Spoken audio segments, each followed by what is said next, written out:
Je m'appelle Romain Iltis, chef sommelier à la Villa René Lalique à Wingen-sur-Moder dans le nord de l'Alsace. Meilleur sommelier de France 2012, meilleur ouvrier de France en sommellerie 2015, également dégustateur pour la revue du vin de France.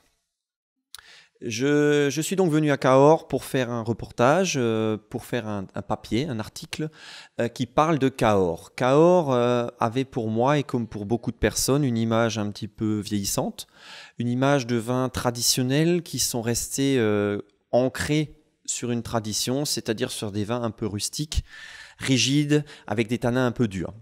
En étant curieux de nature, j'ai quand même dégusté des Cahors pour ne pas oublier cette appellation qui a un passé glorieux. Et je me suis rendu compte qu'une évolution était en train d'arriver et c'est le but de ma venue dans le vignoble de Cahors. Je suis donc arrivé avec plein d'envie, plein d'entrain et j'ai découvert une région merveilleuse. Et j'ai réussi à faire beaucoup de rencontres qui ont été marquantes. On est dans un vignoble qui est tout simplement en train de se redécouvrir et de redécouvrir son potentiel.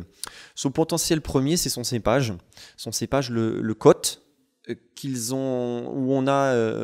les vignerons ont repris sous le nom de Malbec, son nom international, je pense avec beaucoup d'aplomb. Et finalement, ils sont venus à redécouvrir tout le potentiel de leur cépage. C'est un cépage qui certes a des tanins qui peuvent être un peu rustiques, parfois un peu accrocheurs, mais qui finalement, lorsqu'il est bien vinifié, a énormément de qualité.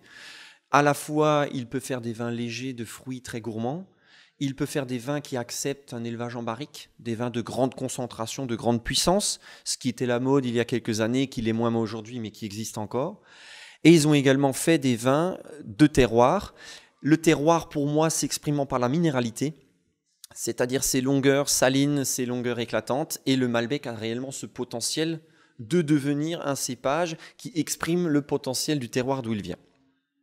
Les grands enseignements que j'ai retenus de ce séjour, c'est déjà qu'il y a une émulation, il y a une dynamique, il y a une globalité de la production qui est en train de s'installer.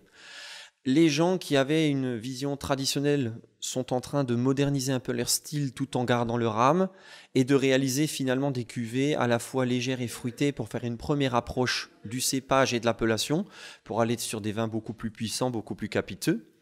Et à l'inverse, des jeunes vignerons qui ont repris leur destin en main, fait des vins parfois pas enjoués, des vins friands, parfois des vins pas aboutis, mais c'est les erreurs de jeunesse et c'est normal.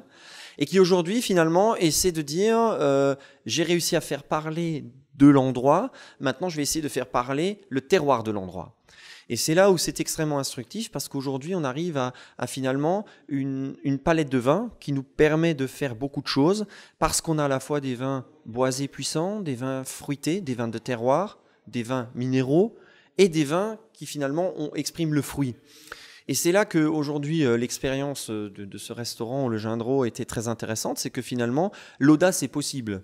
On peut très facilement servir un vin fruité et gourmand sur un plat un peu asiatique, avec des sauces de soja, des poissons marinés, des sushis. On peut prendre des vins un petit peu plus traditionnels, qui vont appeler des viandes un petit peu viriles, des viandes juteuses, du canard, du pigeon, de la grouze, donc des viandes un petit peu sanguinolentes.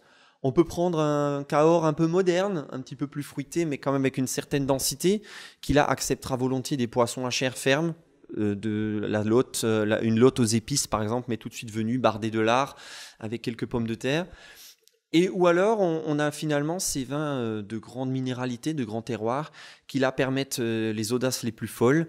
Et j'ai envie de dire que moi, un cacao du Pérou travaillé sous forme de mousse, qui développe à la fois naturellement des arômes de fruits et des arômes salés, ne peut que combiner avec les arômes fruités et salés qu'on va retrouver dans un Malbec de terroir. Et j'ai envie de dire que cette palette aujourd'hui est une chance, est aujourd'hui pris en considération par les vignerons qui ont clairement l'avenir devant eux. Écoutez, un grand moment, des belles rencontres, une région authentique qui prend conscience de son potentiel et qui a besoin, mais qui aujourd'hui a pris le chemin de la hiérarchisation par des terroirs, par des zones géographiques, et surtout qui a tout simplement envie qu'on la remette ce qu'elle était pendant des siècles, au centre de la carte des vins.